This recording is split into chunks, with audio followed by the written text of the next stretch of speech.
আমি আগে বলেছি এলাকার নতুন মানুষ আমাকে এখানে আসার পরে রিকোয়েস্ট করা হয়েছে কমলার বাগান যে গানটা আপনারা দেখেছেন।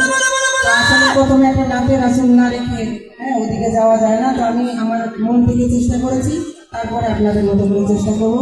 আসসালামু আলাইকুম।